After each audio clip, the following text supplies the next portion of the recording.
Hello, ICCCon. How you doing? I'm just loving the music. I'm just getting into it. I'm having fun. How are we doing today? We having fun? All right.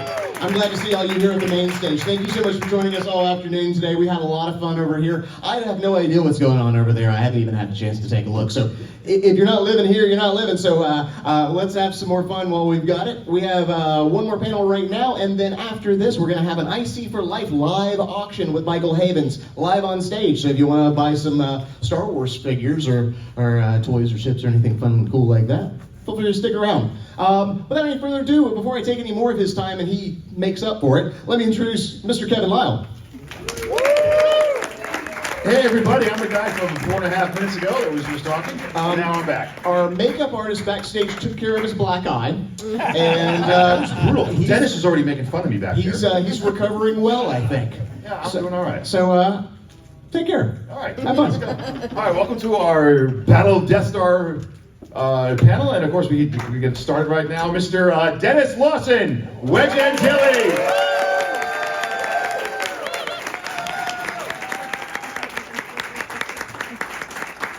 And gold leader himself, Mr. Angus MacInnes.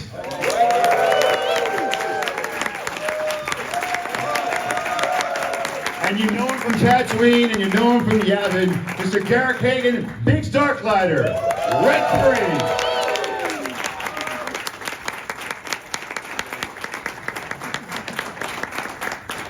No sleeping on the job. Yeah, no sleeping on the job. I'm sure. You guys are the most friendly, warm, and courteous bunch I've ever been with. Yeah. Good. All right.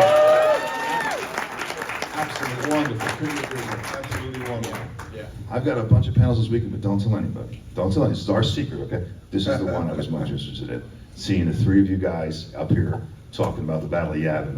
I just can't wait to get into it. But first I wanted to find out, you guys all have some pretty storied acting careers before and after Star Wars. So I thought we'd go down talking about how you got into acting, and then we're going to get into Star Wars and the Battle of Yavin. How's that sound? Okay. So we'll start. Dennis, I'll start with you. How did I get How did I get into acting? 1, 2, 1, 2. Okay. Can you hear me? All right? Yes. Okay. How did I get into acting? Oh, good Lord. Angus, can you share your mic with him? Good evening. I'm going to blame Warwick Davis. That's what I think. Okay. Well, I wasn't handling a mic anyway. So, no, I'll tell you how I got into acting. And it took me a while for this to materialize, really, but it was to do with American vaudeville. When I was a child, I'm talking about 4, 5, 6 years old in a small town in Scotland. There was no TVs. We went to the movies every Saturday afternoon, like you do. And I wanted to be Danny Kaye, Jerry Lewis, Donald O'Connor, Gene Kelly, those guys. And it never went away. It was also due to my family background. My mother was a dancer. Well, she had dance classes all through her childhood, and then wasn't allowed to follow it as a career. She had 5 brothers.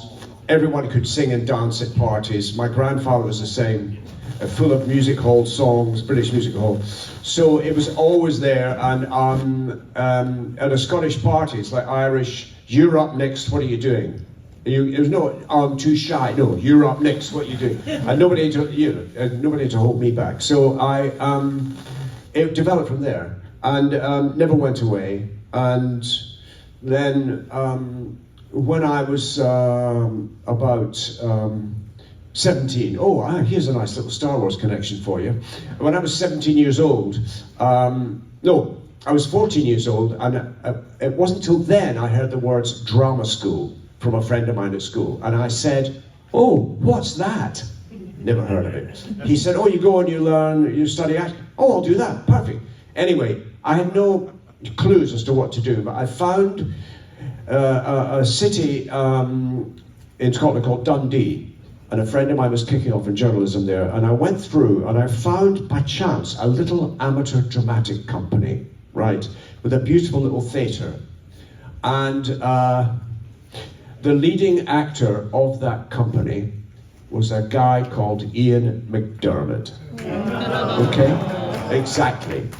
And I did about 7 different productions with them. I got a job during the day selling carpets or whatever. And Ian and I auditioned for drama school in Glasgow on the same day. And we came outside and shook hands in the street and had a chat, and I watched him walk away, and I thought, I'll never see that guy again. We both got in, we trained together, we shared apartments together, so I've known him since I was 17, and that's how I kicked off, yeah. Oh, wow, yeah. With the Emperor. Wedge Antilles and the Emperor. I was at drama school with the Emperor. Crazy. I almost called you Wedge, I'm sorry. Dennis, could you pass that to Angus? Please, please. Oh yeah, I have a completely opposite sort of experience. I was raised in a place called Windsor, Ontario, right across from Detroit, Michigan. Yeah, as Motown, and all we ever got was music, and I knew nothing. I didn't know anything about the theater. I never or the acting, nothing. And I had a girlfriend, and she said, "We want to go to see this play, Our Town," and so she dragged me to the local theater, and I was sitting there and I was watching these people, and I thought, I knew one of them, and I thought, how come he's doing that? I could do that. But then I forgot about it, and I was in high school, and we did a memory day, a remembrance day event, and one of my teachers came to me afterwards, and he said, I think you should go down to the university and talk to this guy. And I think you should try and get onto the theater. And I was like, are you nuts? So I just ignored it. I said, don't be silly, that's crazy. And about 2 months later, he came back and he said the same thing. He said, you really have to go down. So I go down and I meet this guy called Dan Kelly. And he's very sort of pseudo-British. He wore tweed suits and got everything made in Savile Row. He was very well presented. And we had a little chat, and he gave me, I think it was 3 lines in a play called As You Like It by Shakespeare. And so about a week before the production was going, somebody else dropped out, and they moved my role up to 12 lines. And I was like, wow, okay. Along comes the night, and I'd never performed before. I'd rehearsed this, but never been in front of an audience. And I went staggering out on the stage, and I blurted out these 12 lines and came back and was higher than a kite. And I then went, I know what I'm going to do.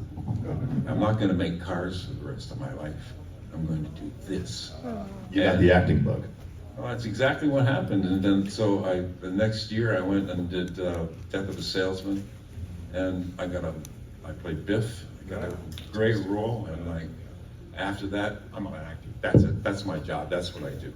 And I wound up going to London and going to Lambda, which is a very famous theater school, and decided to stay in Britain for a year. Turned into 9 years. I returned to Canada with a wife, and pretty soon we had a kid, and that was it. I'd worked. I did, my first movie was with Norman Jewison on Rollerball, and I instantly fell in love with cinema. I fell in love with the whole process, and I just thought, wow. And I was working with an Academy Award-winning director, Academy Award-winning cinematographer. And working with James Caan, who had just finished Godfather. And I'm like, what am I doing here? And I turned into a cinema school. I learned how to do films. I sat there on the set, whether I was called or not. I just sat there and asked questions. I think, what are you doing that for? What's that lens for? And it turned into 4 months of just absolute, just school. And it was wonderful. My next movie was this thing called Star Wars. No idea. Don't go too far, because that's going to be my second question, so we'll go with that too. But so Garrick, how did you, I didn't mean to cut you off. I didn't cut you off, you were done, right? Yeah. We could go on forever. I think I never wasn't an actor. I think my mother didn't think I was a very forceful speaker. I think that's why she sent me to drama class. And the teacher was somebody called Lauren Green. He had an academy in Toronto. And Lauren Green went on to fame and fortune in Bonanza. And then they said we want a few kids to do a radio show, and we were about 7 or 8, and they gathered a group, a lovely lady called Lynn Cook in Toronto, who's a teacher and director and a writer, and she did Saturday morning programs live on the radio, coast to coast in Canada. And I was a member of this select group of kids. And we had a strict regime. We worked on scripts, you underlined the important words, and you learned where to breathe. And then we got a rehearsal on Friday and a rehearsal on Saturday morning. And then at 10:30 we're on the air. And it was called A Doorway to Fairyland. And the opening was the sound man with an old box that was a violin with a string. And it went creak, and that was the opening of the door. And then we began, and it was live. Don't forget, we had to take our shoes off before. We didn't want to make a noise. We learned how to change the pages in the script. So this became a regular thing on Saturday. And it developed, and somehow or other they were going to start a theater in a town called Stratford.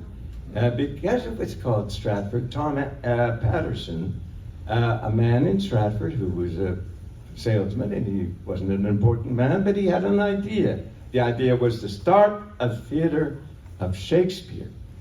And somehow or other, he gathered together the spirit of the town and important philanthropic people, and he made an approach to one of the most famous directors in the world, stage directors at that time, Tyrone Guthrie. Guthrie, this is a long story, but Guthrie I'm trying to bring then it back. convinced people to come, 5 famous actors from England, one of whom was Obi-Wan. No, he wasn't. He was called Alec Guinness. And Alec Guinness came along to Stratford and then had a look at the ground, the site, decided he would like to do this. God knows why. He wanted to help Canadians, perhaps, discover theater. Guthrie got other people, magnificent actors. Irene Worth was the leading actress, and she was a marvelous lady, marvelous, powerful actress. So we had 5 wonderful actors. Then he had to find young kids to play the Prince of Wales in Richard III, which was the play they chose to open the theater. And they needed a page to carry the long cloak. And I somehow auditioned for this lovely, tall director, Tyrone Guthrie, and he chose me to go up to Stratford, along with 2 other boys from public school in Toronto. And then somehow or other, I don't know how it happened, but during rehearsals, Alec and Tyrone Guthrie got together and said, I think that boy speaks better Shakespeare, or reads it better. And I think he should play the Prince of Wales. And my dear friend, who is still a dear friend, James Colbeck, he then became the page, and I became the Prince of Wales. And in that opening season, the theater, which was just a tent, it was a huge circus tent, erected for this drama we were going to do with one of the most famous actors in the world. That theater has this apron stage, and on that apron stage, comes out into the audience like an apron. You have 2 vomitorium going down on either side here, and a big entrance at the back. Tyrone Guthrie, who was known for his famous entrances and the use of many flags, like the Japanese director Kurosawa, a long flag. Well, he designed an entrance for the Prince of Wales, which I was playing, which came up the vomitorium, into the center of the stage, and the first thing that happens, the flags drop at my feet. Then they withdraw, and they make a kind of star around this little boy who's playing the Prince of Wales. And that was my first entrance onto the Stratford stage. And the first thing I did on that stage was to put out my hand and let Alec Guinness, who was playing the to-be Richard III, come up and kiss my hand. That's my entrance. Oh, that's hilarious. Angus, can you pass the mic to Dennis? So how did you, we understand how you guys got into acting now, and your beginnings. What was your first influence into Star Wars? How did you find out about it or get involved in Star Wars? Yes, it was very, let's see, summer of 1976, I'm sure you all know when it was made. Very, very hot summer in the UK. England was brown, not green, it was a drought. I met George with, loads of other young actors at the time. I don't know how many people he met. The rumours were he gave you a mark out of 10 or something like that. I don't think I did very well. Anyway, I just met George, we had a chat, la la la. And actually that year was very interesting to me. I did 2 movies in France that year.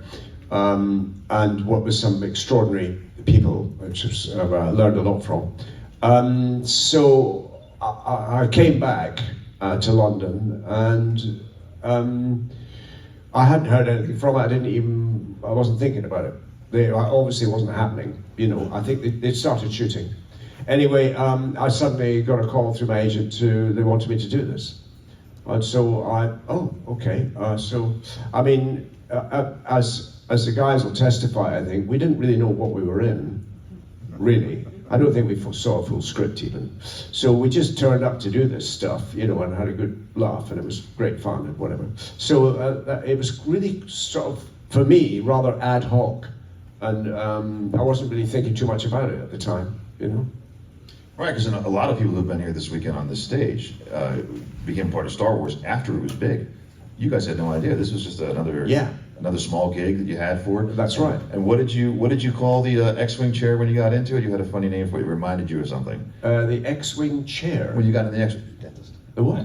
You called it a dentist chair. Oh, dentist chair. Did I? I don't remember you that. once we had a conversation. You once said it was like going to the dentist, sitting in that thing with the camera in front of you. Well, you remember, we'd all be kind of, again, because we're shot up in Elstree, so we would all sit around outside the sound stage.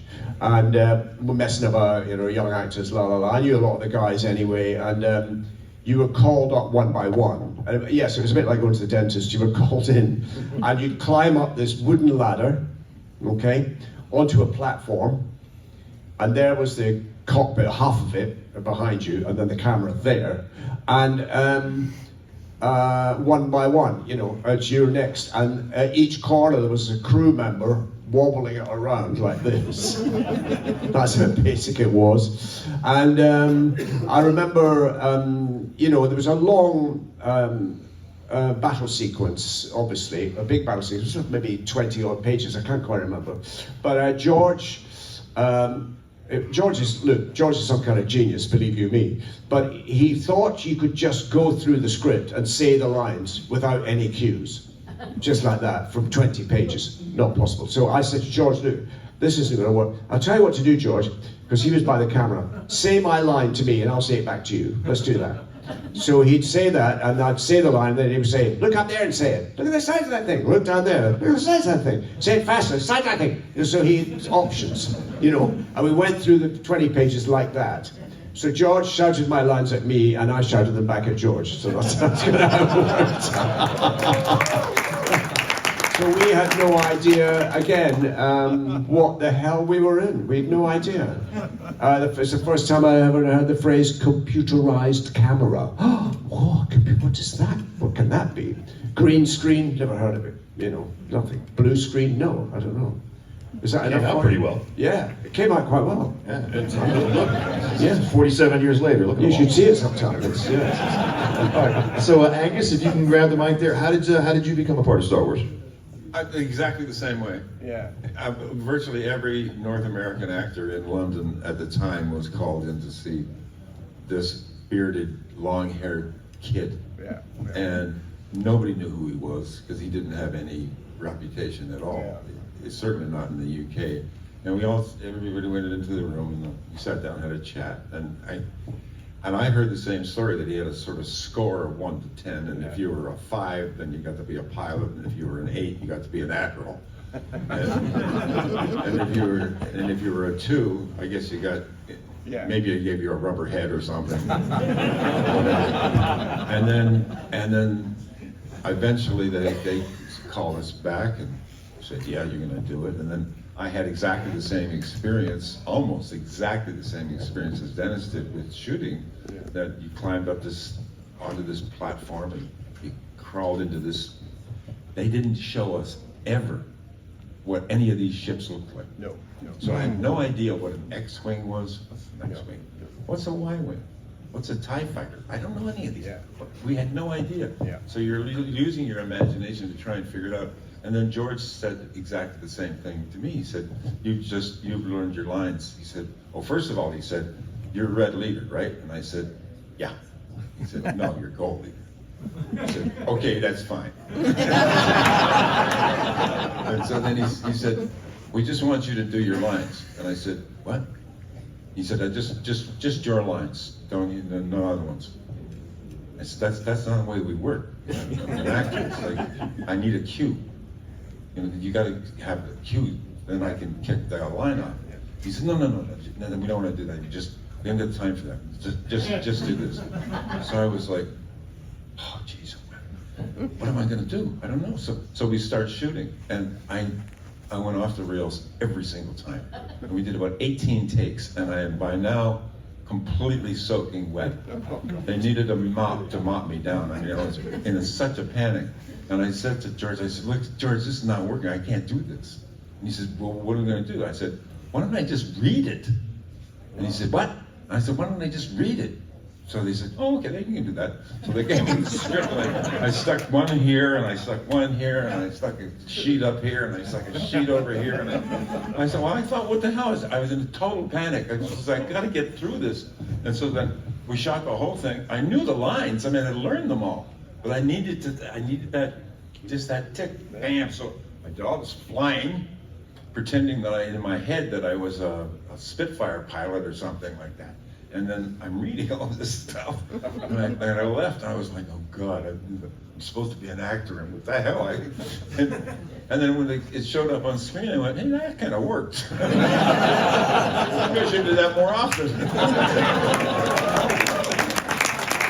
Excellent. The question is how we. It was how'd you get involved in Star Wars? How'd you get the part? Maybe the beginning of it. Oh, I see. Yeah, because I went in to see George on I remember a hot day. It was all very hot summer, and I'd been reading some poem or other, and they said just keep talking, because he's very shy, and I thought, all right, I'll keep talking. So I talked about the time I'd spent in Morocco and Libya, doing about, I can't remember how many months. It worked out to almost a year, working on a film in the desert and on the coast of Morocco and so on. So I had a lot to talk about, and I remember I talked about my costume for some reason or other. I just kept talking, as one does when you're nervous. And I told him about the film. It was a film about Mohammed, and I spent a good long time with Anthony Quinn and Irene Pappas and everybody else, and I was kind of running out of things to do. And I thought, well, where do we go from here? And I gotta admit, this is an admission I don't really make very often. I said I really liked American Graffiti, and I hadn't seen it. But he didn't catch that, and maybe there's some comeuppance here, because I was told later I got 7 out of 10 in this interview, and that I was being offered. I didn't read anything. I was being offered the part. And so it became an offer. I remember I was doing a play called Lady of the Camellias on television with Kate Nellig and somebody else, and Peter. And anyway, she said, "What's that?" I said, "It's a script. I can't understand it. It's science fiction, I know that. But I've got to figure it out because they've offered it part of Biggs." And she said, "Well, look, I'm going to make you a star." She was a star maker, she thought. She says, "I want you to be my boyfriend." And anyway, and I said, "No, I've got to do this. I've accepted it." And so I then was into Star Wars, knowing nothing about it, knowing nothing about science fiction. And it was uphill from then on, because my whole major scene was in Tunisia, and at the very first week of filming, and it was a good hot morning and down in Tunisia, and out we go onto the set, and George says, "Right, let's rehearse it." And so we rehearsed it once or twice. It was walking around a little mosque on the coast of Jerba in Tunisia. And I knew the lines, but they didn't make a terrible lot of sense, but they were very difficult. And I ended up doing 11 takes, and Mark was saying to me, "We've never done this many takes." Well, they'd only been on the film a week.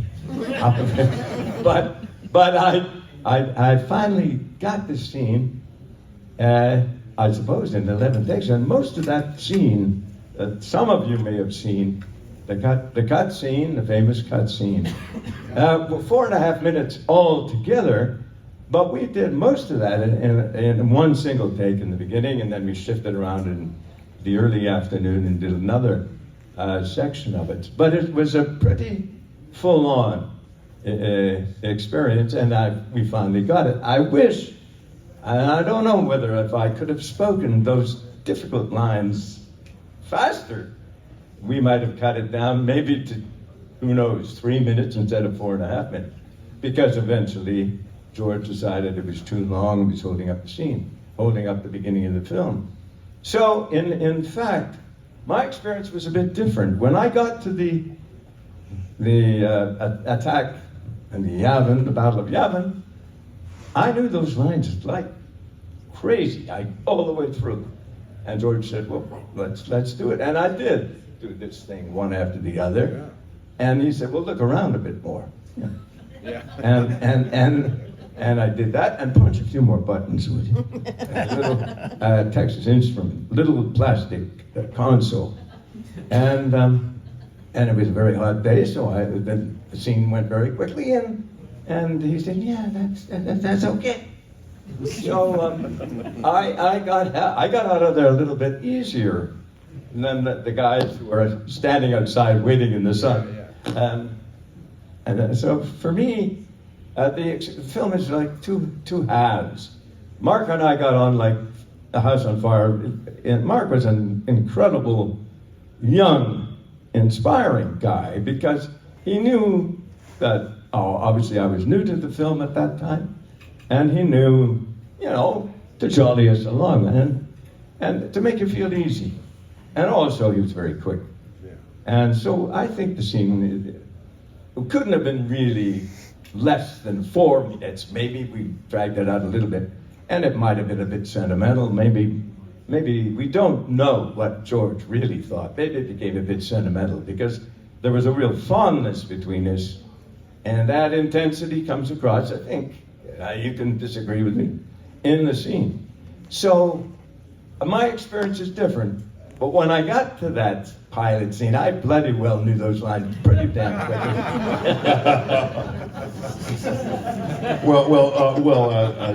Dennis, in your defense, remember we met George Lucas a couple years ago, and he had said that in Empire or Jedi, he wanted to kill Wedge to make it more dramatic, but the fans liked you too much that he wouldn't kill you. Oh, yeah. Do you remember that we met him at the 40th anniversary panel? Yeah, and again, I agree with you about Mark. Mark's a great guy, and we became good friends through movies and shooting. Again, the first film, you know, he was a young guy in London, kind of on his own, and he would spend quite a lot of time in my house in London and come by and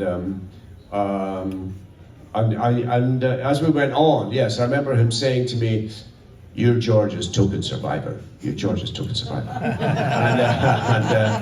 In fact, the first time Mark ever saw Ian McDiarmid out of his makeup was in my front room in my house in London, and he came in and went, "Oh my God, you look like that? Oh my God!" Because he's such a young guy. Yeah, that's right. Yeah.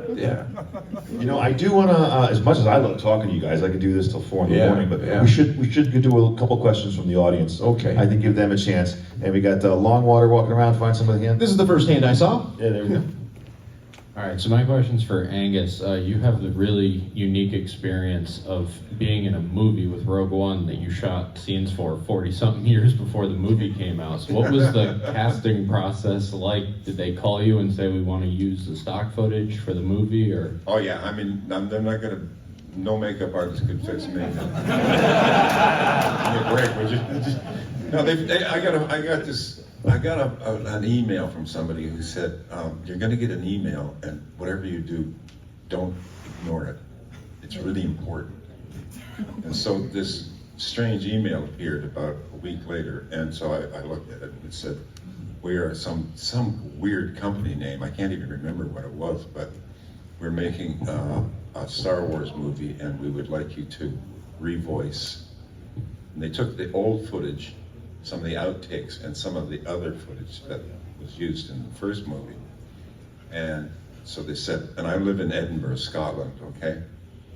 And so they said, well, you can go down to this sound studio in Leith, which is the port of Edinburgh, and we can do it there. And I thought, well, that's cool. That'd be easy. So I got my car and I drive down there and I go to this studio, and I worked at the studio many times. And I walked in, they said, "Hi, Angus, how you doing?" I said, "Fine, no, you guys are easy." "Okay, we're all set. We got this thing." They had screens set up, and so I put headset on and I barked into the microphone for the new lines that they gave me. And I was astonished because I thought, oh, I sound exactly the same as I did 40 years ago. This is pretty weird. And then I was in the street 20 minutes later, getting in my car, driving home, thinking, wow, was that ever an easy job? I want more of those jobs, man. They paid good money. It's like, it cost me like an hour of my life. Please, yeah, it was great. But the thing was, they didn't tell me where they're going to put it. And then they had the first showing in London. They had a premiere in London at the Tate Gallery. Now, the Tate Gallery, modern gallery, is gargantuan. It has the turbine room is the size of like 3 football fields. And it's amazing, an amazing building. And they had it filled with lines of stormtroopers and lights, and music was going on. And we sat down and sat there watching this movie, and I was like, wow, this is amazing. This is just like Star Wars. I mean, the picture that we made, just like it. I mean, it was so retro, it was unbelievable. And they put me in exactly the right place. And I said, yes, that's perfect. Because I thought they were going to throw it someplace, any old place, but right at the exact right moment in the movie, I was like, thank you, Lord. Oh, that's so good of you. But, what do they call these, Easter eggs? Yeah. There's a bunch of those going on. Old actors playing 40 years ago, playing the same role 40 years. It's like so weird. I mean, I still haven't got my head around the idea that I was in 2 movies 40 years apart and playing the same role. It's like, how does that work? I mean, I don't know. It was a great scene. Yeah, the crowd. I was there the opening night it came out. No one knew it was coming, and great. I was like, no one knew it was coming, but it was just the audience went crazy when you showed up. That was you and Red Leader. I heard that people in Los Angeles, they all stood up and cheered like crazy. And I was like, are you serious? Somebody told me this. I was like, are you serious? And yeah, it was nutty. I mean, it was great. I had such a great time. because it was just so out of the wall, off the wall, and come right out of nowhere. It was just like, will you do this? I said, well, of course I'll do it. You know, how much money? There you go. We actors, we always want to hear that word. Yeah. You know, how much is that? I think we could do 2 more questions, maybe. We got one there. Stand up, please.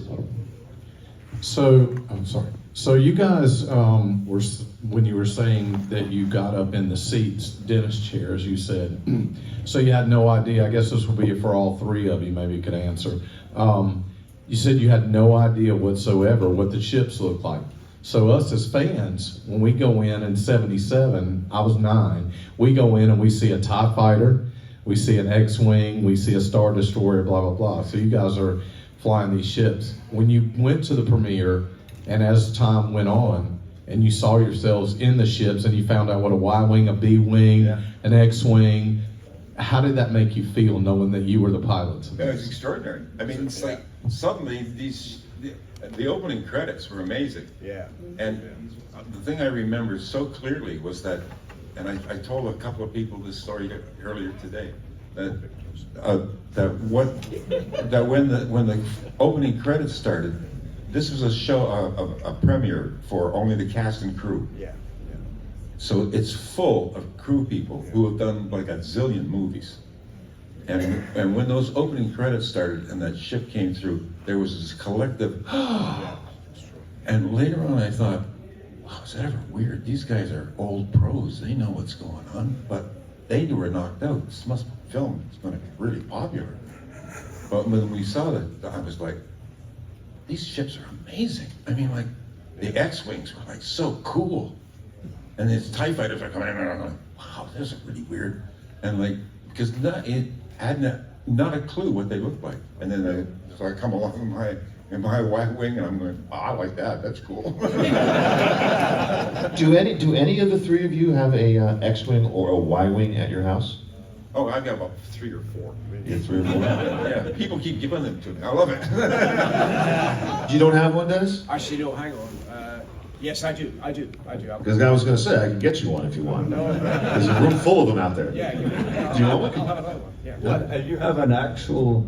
No, I don't, but there's a room full of people selling it that I guarantee they'll be glad to give you one for free.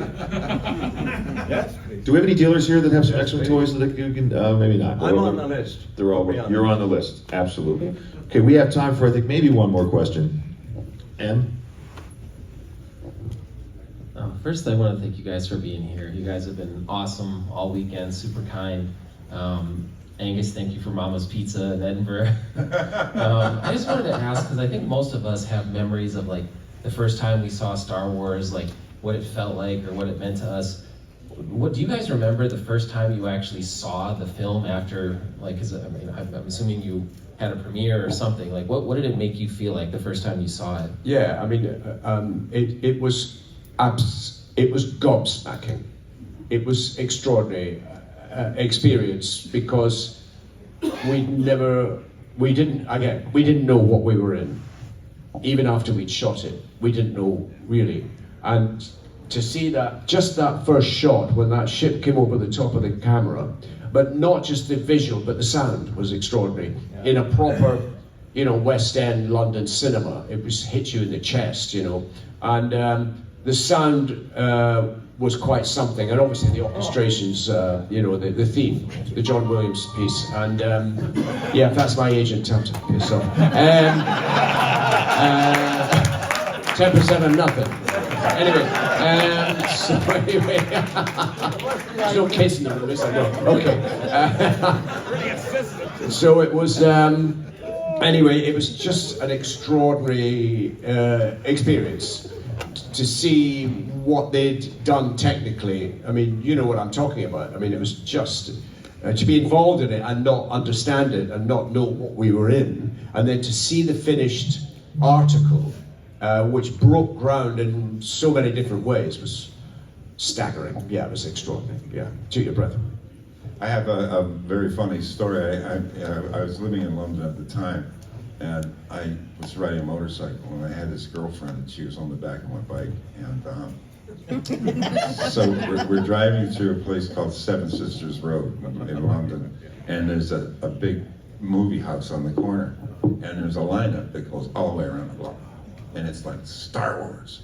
And I turned to her and I said, I'm in that movie. And she said, yeah, sure you are. And she's in my house up in Edinburgh right now.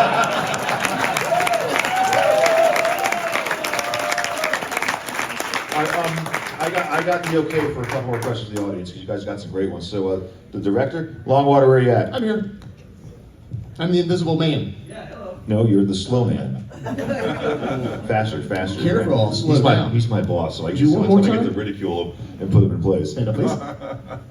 So how is it to see yourself as an action figure? What does that feel like? To finally, see your character as an action figure.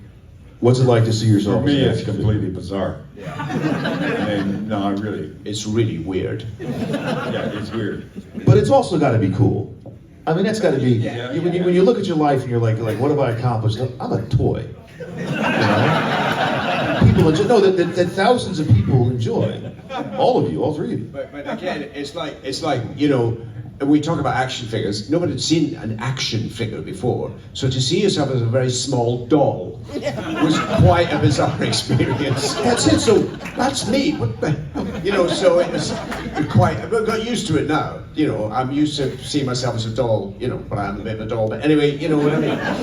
Anyway, give it back to Angus. Dennis, that's a good point, because before you guys, they were dolls, and now they're action figures. Yeah. They're fun, they're expensive, and we all have a bunch in our house. You guys All I don't, know we is- do. Yeah.